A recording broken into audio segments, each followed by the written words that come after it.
Irmãos, graça e paz, amém? Confesso para você que eu estou temeroso de estar aqui na frente hoje, né? Depois, acho mais ou menos um ano atrás, foi a última vez que eu preguei aqui nesse lugar. E o pastor Maurício até pediu para outras vezes para pregar, eu falei, mas não, deixa, tem tantas pessoas, né, capacitadas aí, tantas pessoas que pode fazer isso. E agora há pouco nós estávamos ali e o pastor falou da mão ressequida aqui. Aí eu fiquei preocupado, assim, porque hoje é quinta-feira, nós estávamos aqui, eu estava com uma dor no peito ali, e a gente estava pedindo para orar pelo Brasil, eu nem queria orar, porque a voz quase não estava saindo. Então eu fiquei meio assim, temeroso, né? O Maurício veio, a gente colocou a cadeira ali na frente, e ele falou assim, está curado. A Bruna estava orando, segurando na minha mão. E eu sei que a hora que a gente foi embora, eu não percebi mais, nem percebi que era para estar numa farmácia. A gente foi direto para casa, dormiu e estava bem. Mas o que me assustou também não foi isso. Ele falou da mão ressequida. Ontem de manhã, eu estava tomando café da manhã em casa, com o braço em cima da mesa. E a Regina foi despejar assim, uma chaleira de água fervendo no pó do café, ela preparando ali na mesa. E aquele negócio virou em cima do meu braço, que derramou assim, tudo no meu braço. E eu corri para a pia e botei debaixo da torneira de água. E ela foi lá e passou uma pomadinha no meu braço. E ficou aguardando para ver se ia fazer boi, alguma coisa. Não aconteceu nada. Olha aqui a minha mão. Né, eu não queimou nada. Eu peguei, daí a pouco peguei a minha bicicleta, fui andar aqui na cidade, dar uma volta, e não aconteceu nada. Aí ele falando da mão ressequida, irmãos. Aí eu falei, poxa, mas não aconteceu nada com a minha mão. Eu lembrei de Isaías 43, versículo 2, se eu não me engano, que diz que quando passares pelas águas eu serei contigo, quando pelos rios eles não submergirão, e quando pelo fogo não te queimará, e nem a chama arderá em ti. Né? Então, está acontecendo isso que a palavra diz para nós aqui. Não é sobre isso que eu vou falar nessa manhã. Eu queria que você abrisse a tua Bíblia em Lucas, capítulo 23, versículo 44. Eu tenho uma tradução aqui, acho que não é a mesma que a Dani vai colocar ali, mas eu estou aqui com a Bíblia do Will Graham.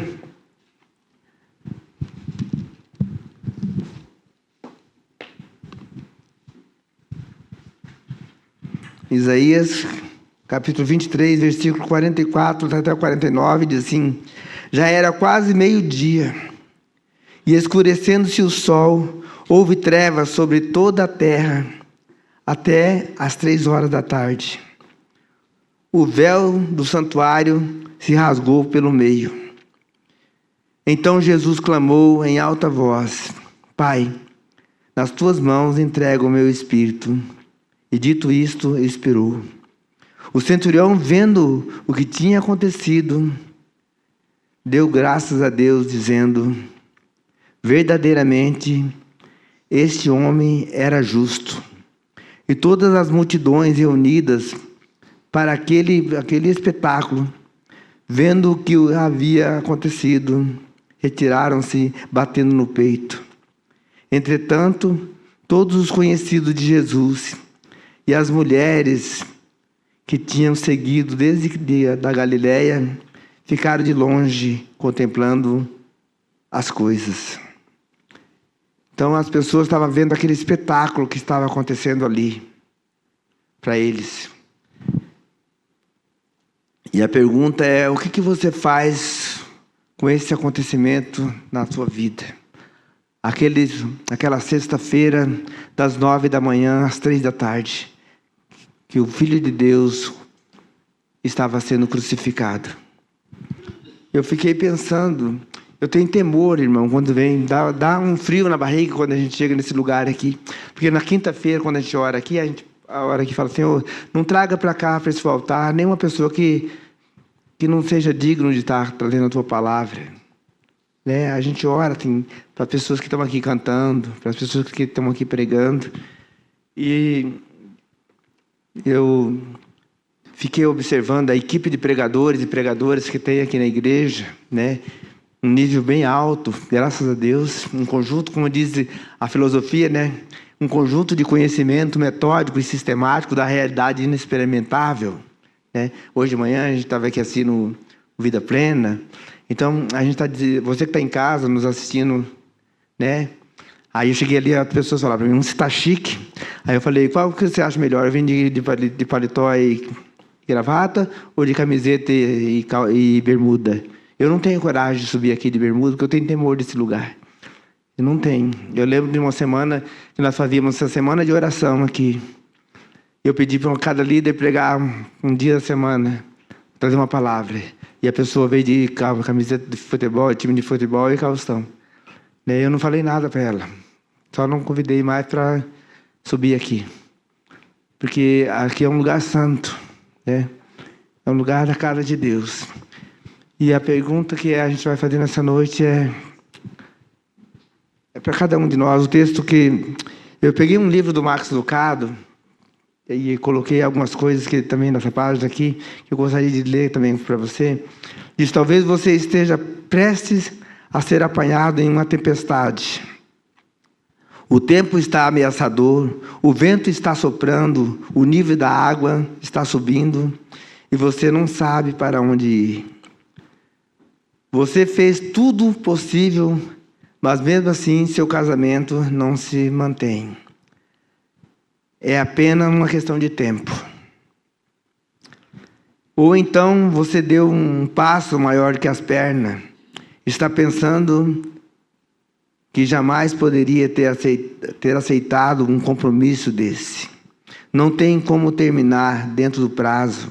Ou você passou a semana inteira com medo dessa reunião. Está com medo de perder o emprego, até porque você tem família para sustentar. Talvez o vento já se transformou em uma tempestade e você mal está conseguindo manter vivo. Por que aconteceu com a nossa filha? São as únicas palavras que você consegue pronunciar. Por que aconteceu comigo? Os testes foram positivos. O tumor é maligno. Logo quando você pensava que a luta maior havia terminado. Agora está essa notícia. Talvez você terá que fechar a empresa. Tudo isso são ondas que sugam a nossa alegria para o mar. Ventos que arrancam a nossa esperança pela raiz. Enchentes que penetram por baixo das portas da nossa vida e sobre a parede do nosso coração. Você já foi apanhado num desses furacões, dessa tempestade? Ele fala. Você já foi apanhado numa situação como esta? E então, baseado nesse texto, eu fiquei pensando. Não sabemos como desenvolver uma filosofia pessoal sobre a dor e o sofrimento. Às vezes não há tempo para analisar o mistério da morte. Não há tempo para lançar âncoras, né? Não há tempo. Como está a sua vida quando você se deparar com uma dessas tempestades? Talvez você esteja por cima, né, subindo cada vez mais. Devia sentir-se satisfeito, alegre. Está realizando grandes coisas, está tendo feito. Propôs, tem casa própria, tem emprego, tem segurança, tem carros na garagem, tem dinheiro investido no banco. Pelo que todos podem avaliar, devia estar contente. Então, por que você está tão triste, tão infeliz? É por saber que toda maré que sobe, também desce. É porque talvez o seu diploma e promoção não responde às perguntas que as mantêm ancorado à noite. Você fica acordado, perde o sono à noite, passa horas acordado pensando na vida, e às vezes você entende tudo isso. Por quê? Porque no dia que você tiver vai haver um dia que você vai estar cara a cara com Deus, com Jesus. E a sua conta bancária não vai fazer diferença naquele dia. A roupa que você usou não vai fazer diferença naquele dia. O carro que você dirigiu não vai fazer diferença naquele dia. Se você andou de ônibus ou de carro, ou a pé, não vai fazer diferença naquele dia. Mas se você entregou o seu coração para Jesus, de verdade, vai fazer diferença naquele dia. Não? Porque um dia, como diz o Rick Warren, todos seus troféus vai ser jogado no lixo um dia por alguém. Todos os prêmios que você ganhou não vai fazer diferença. Então, para que esse final, né? Para que isso, afinal de contas? Quem saberá o que eu fiz? Quem se importa com o que eu sou? Qual o propósito de tudo isso? Talvez você está perguntando. Você já não consegue esconder, pois tudo a perder, talvez. Em vez de dar um passo para diante, deu um passo para trás. Fez precisamente aquilo que jurou jamais fazer. Então suas âncoras se arrastaram pela areia, sem encontrar nenhuma rocha. Caso um ponto sólido não seja encontrado, logo o seu coração vai se espatifar. A cena se repete, né, milhares de vezes a cada dia pelo país. Pessoas reunidas diante de um caixão, lenços, lágrimas, palavras, flores, terra, tumulto. E túmulo também aberto, às vezes. Aí vê o desespero, às vezes as pessoas, como nós temos visto há poucos dias. Tumulto, pessoas chorando. É a onda do fim da vida. Essa onda, ela atinge a praia várias vezes. E achamos que ela nunca vai acertar na gente. Nunca vai acertar.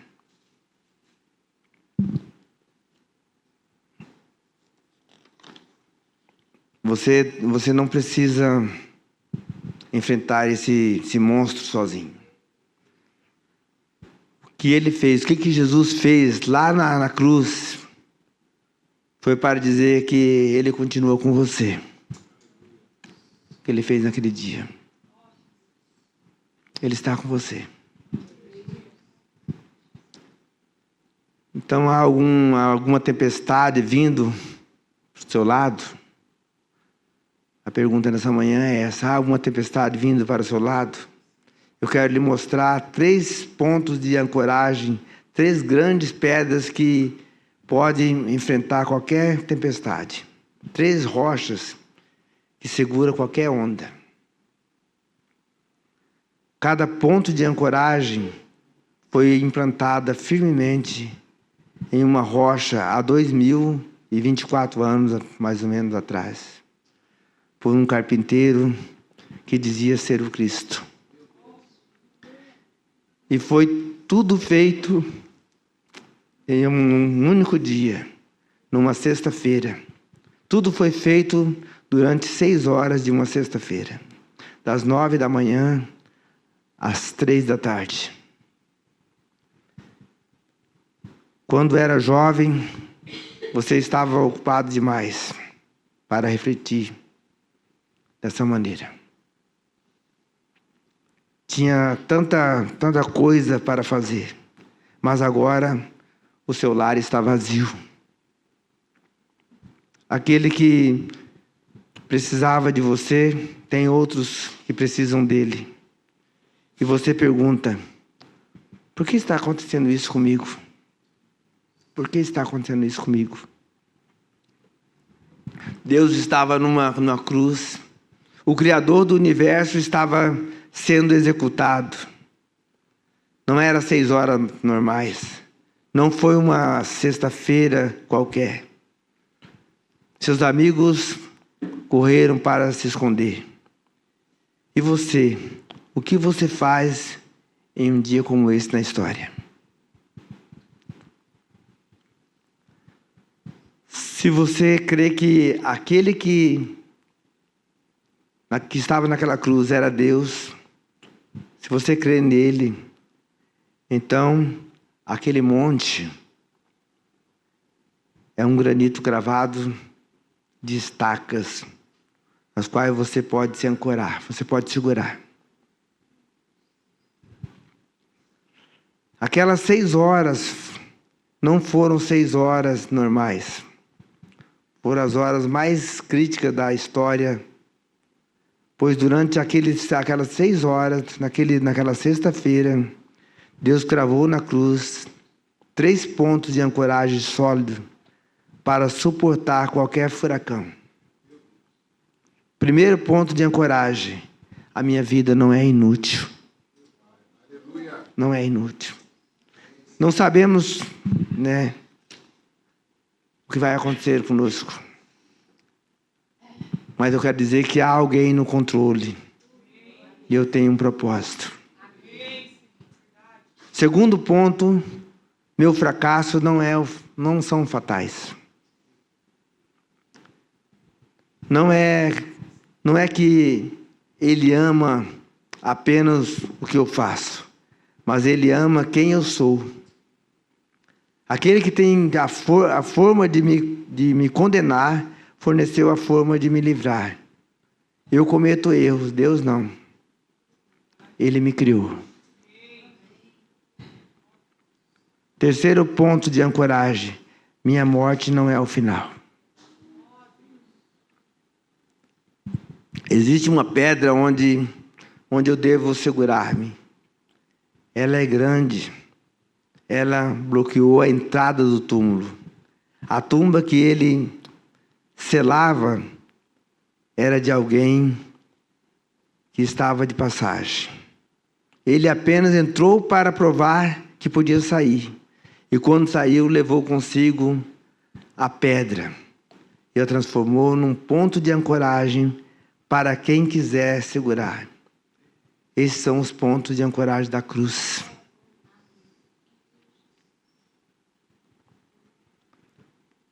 Espero que nenhuma tempestade atinja você.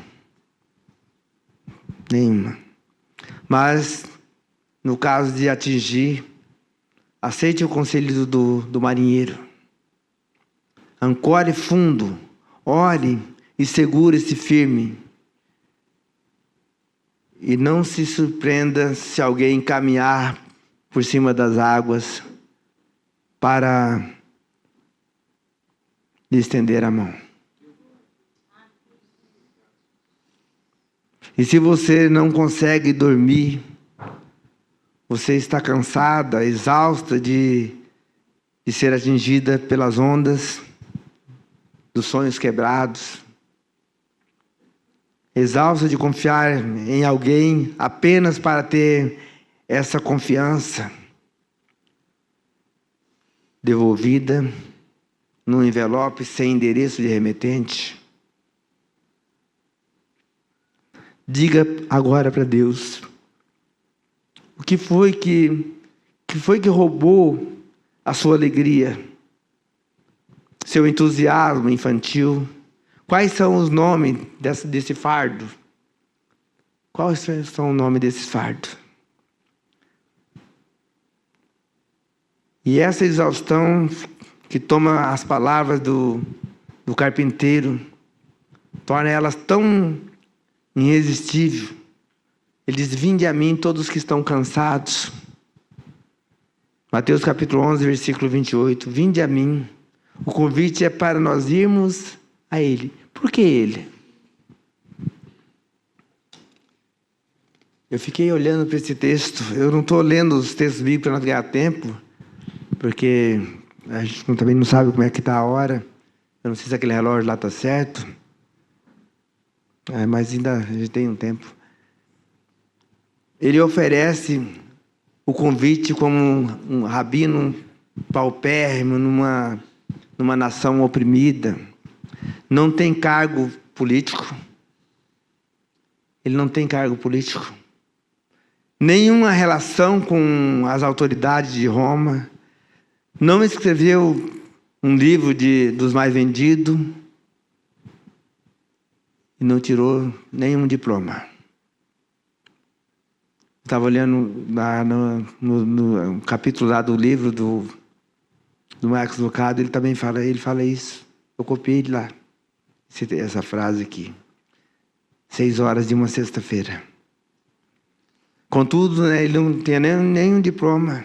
Contudo, atreve-se a olhar para um lavrador cansado, uma dona de casa sem esperança e até uma prostituta condenada à morte. E lhe oferecer alívio.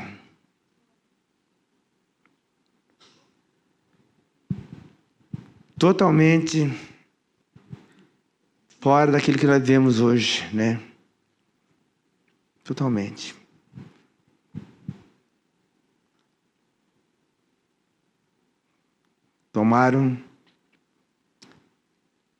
Hoje a coisa é totalmente diferente daquilo que acontecia naquele tempo.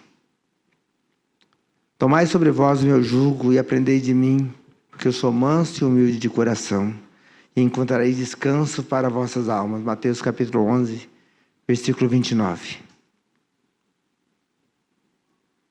Esse dia eu estava olhando lá, Jesus erguendo os olhos ao céu e dizendo: graças te dou, Pai, Senhor do céu e da terra, que ocultaste essas coisas aos pequeninos e revelaste, graças te dou, Pai, Senhor do céu e da terra, que ocultaste essas coisas aos pequeninos, aos estudados, né, e revelaste aos pequeninos, aos que conhecem.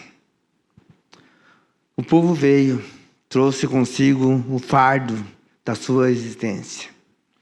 Ele deu não religião, não doutrina, mas sistema. Descanso. Deus não deu sistema, mas deu descanso. Como resultado, ele foi chamado de Senhor. Como resultado, ele foi chamado de Salvador. Não tem tanto devido ao que ele disse, mas devido ao que ele fez. O que ele fez na cruz durante 6 horas de uma sexta-feira. Todos encontraram descanso, encontraram pontos de ancoragem para a sua alma, agitada pela tempestade. E descobriram que Jesus foi o único homem na terra de Deus a afirmar, a possuir uma resposta para o fardo do homem. Um exemplo de uma pessoa que recebeu esse alívio foi aquela mulher samaritana. Ela deve ter conhecido de perto as ferroadas do racismo. Aquela mulher. Eu não vou ler o texto também que está lá de João, né? Capítulo 4. É muito grande. Mas a turma vai olhar para ela e falar assim: é mulher. Ela já bateu a cabeça no teto da discriminação sexual. Foi casada com 5 homens, 5 casamentos diferentes. 5 casamentos diferentes. 5 rejeições diferentes. Ela conheceu o som da porta batendo na cara. Sabe o que significa amar e não ser amado? E não ter nenhum amor em troca? Seu companheiro atual nem mesmo lhe deu o seu nome. Apenas deu um lugar para dormir. Está lá em João capítulo 4, versículo de 1 a 42. Então essa é a história, é contada no Evangelho de João. Nesse dia particular, ela se dirigiu ao poço, ao meio-dia. Por que ela não foi de manhã cedo, com as outras mulheres? Talvez tivesse ido. Talvez tivesse que tirar a água mais que uma vez ao dia. Ou talvez não. Talvez fosse as outras mulheres que ela tivesse evitado, talvez. Uma caminhada ao sol quente, para escapar das línguas, das más línguas. Lá vem ela. Né? Você sabe, ela tem outro homem. Dizem que dorme com qualquer um. Aí está ela. Não é isso que a gente às vezes escuta assim? Assim a mulher, ela foi ao poço ao meio-dia. Esperava silêncio. Esperava isolamento. Em vez disso, encontrou alguém que conhecia melhor. Conhecia ela melhor do que ela mesma. Ele estava interessado em seu coração. Talvez ela tentou lembrar da última vez que um homem havia lhe falado com respeito. Talvez ela tentou lembrar da última vez que um homem havia te respeitado, tratado como pessoa. Ele lhe falou acerca de uma fonte de água que saciaria não a sede da garganta, mas a da alma. Isso deixou ela meio intrigada. Falando em água, eu vou tomar água. Né? Isso deixou ela intrigada. Senhor, dá-me desta água, para que eu não mais tenha sede e não precise vir buscá-la.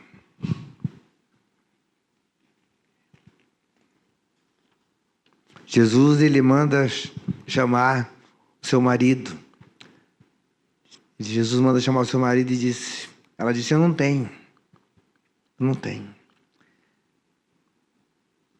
Você já teve 5, e o que agora tem não é seu, ele disse.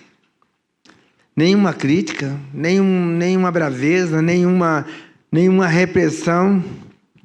Não era a perfeição que Jesus buscava. Era honestidade. Em seguida, ela fez a pergunta que revela o buraco escancarado em sua alma. Onde está Deus? Ela pergunta, onde está Deus? O meu povo diz que ele está no monte. O seu povo diz que ele está em Jerusalém. Não sei aonde ele está.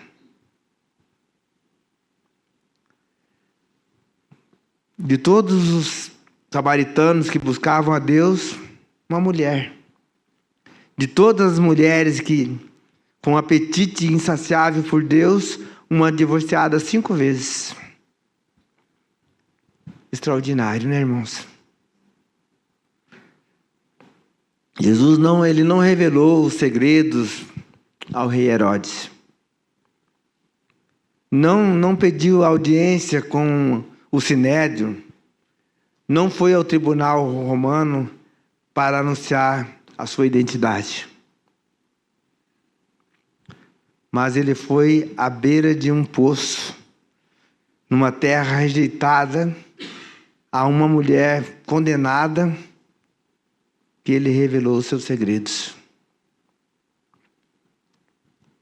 Ele falou, eu sou o Messias, para ela. Já pensou alguém chegando na tua frente, eu sou o Messias. A frase mais importante do capítulo é uma que pode passar despercebida. Você notou que ela esqueceu. O que ela esqueceu? Ela esqueceu do balde que ela levou para trazer água do cântaro, que chama. Esqueceu do balde. Deixou para trás. O fardo que ela havia trazido, ela esqueceu. Ela chega ali na cidade e diz: acabei de conversar com um homem que sabe tudo que eu fiz e mesmo assim me ama. Sabe o que a samaritana estava? Ela estava fazendo? Ela evitava a gente. E você faz a mesma coisa. Você faz o mesmo. Quantas vezes alguém quer conversar com você sobre Deus e você fala: não, hoje tem compromisso, eu não quero. Não quero. Sabe o que é não ter ninguém sentado ao seu lado para poder comer junto, para poder almoçar ou jantar na mesa? Ou então naquele refeitório lá na empresa? Sabe o que é amar e não ser amada?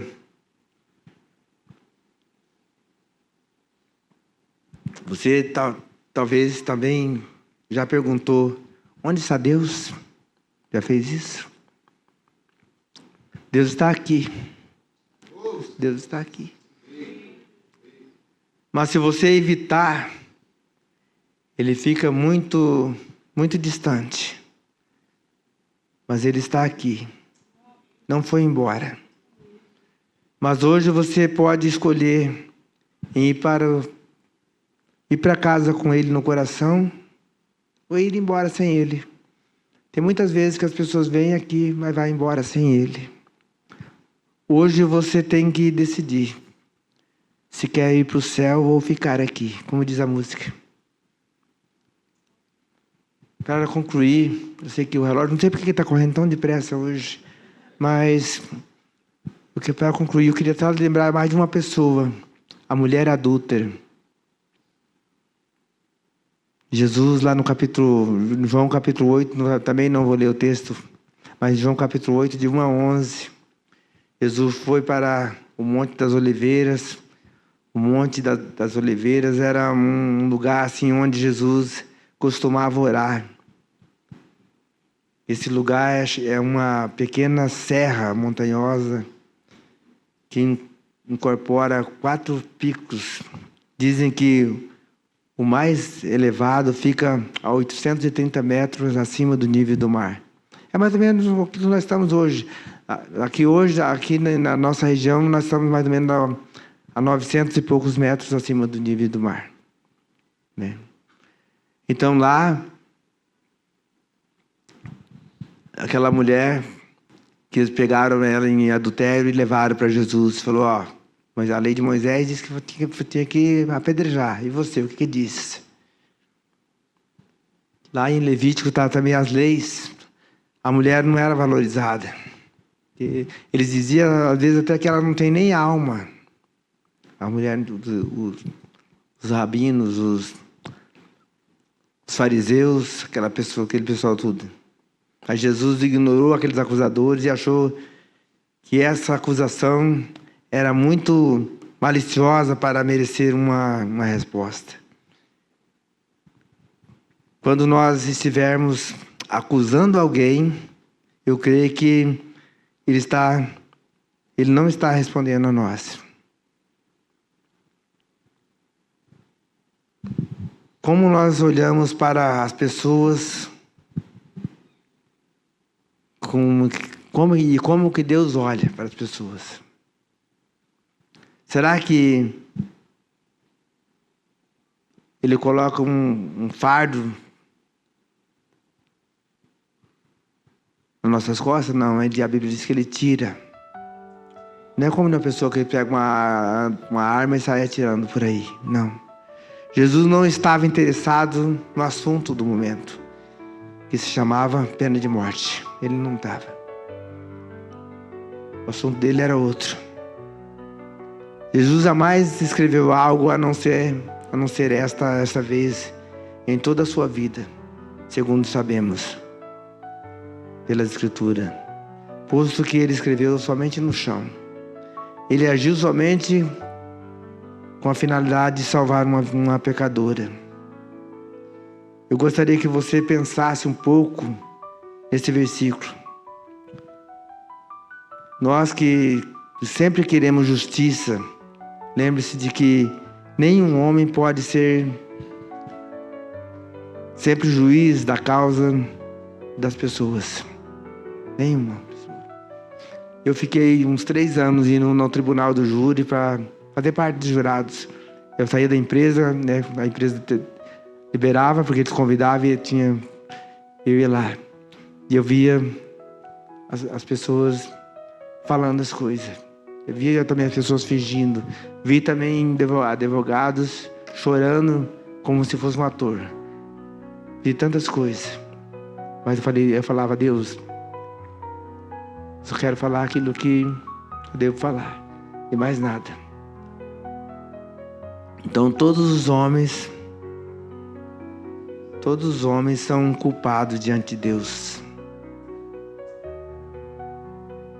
Eu quero adiantar rapidinho aqui. O fato historicamente confirmado é que, naquele tempo, muitos rabinos viviam em adultério. É como acontece talvez com a pedofilia hoje no mundo.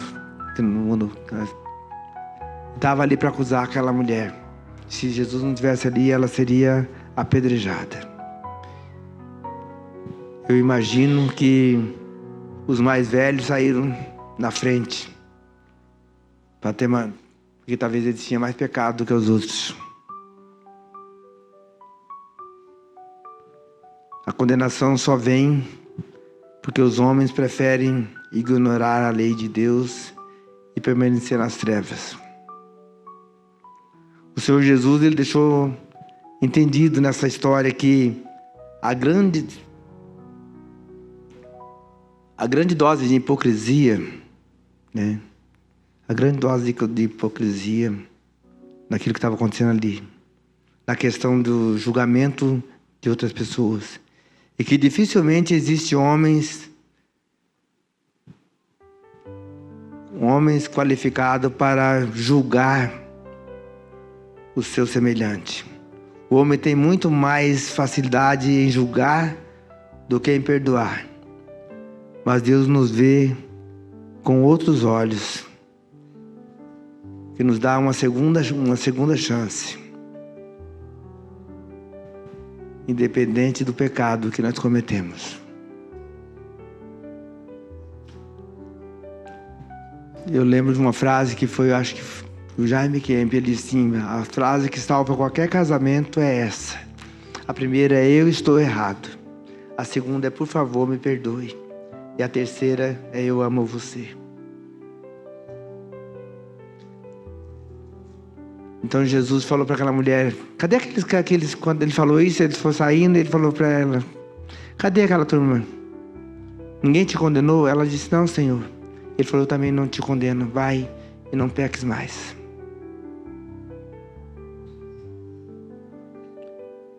Ele deu uma segunda chance para ela. Eu quero te dizer que o seu problema é o mesmo meu. O seu problema é o mesmo que eu tenho. Você é um pecador e precisa de um Salvador.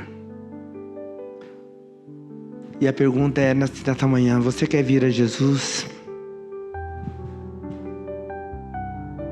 Ele quer mudar a sua vida e dar uma água que vai matar a tua sede.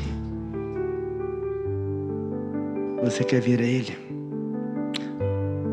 Não importa, talvez tenha alguém aqui que está com a consciência pesada. Ai, será que eu estou mesmo para o céu? Eu estou mesmo salvo? Ou salva? Vem aqui à frente agora, se você tem alguma dúvida. Nós vamos estar encerrando essa manhã. Eu gostaria de estar orando, porque eu não sou diferente de você. Não sou. Talvez você está aqui nessa manhã, mas você ainda não tem aquela certeza da tua salvação. Pode vir aqui.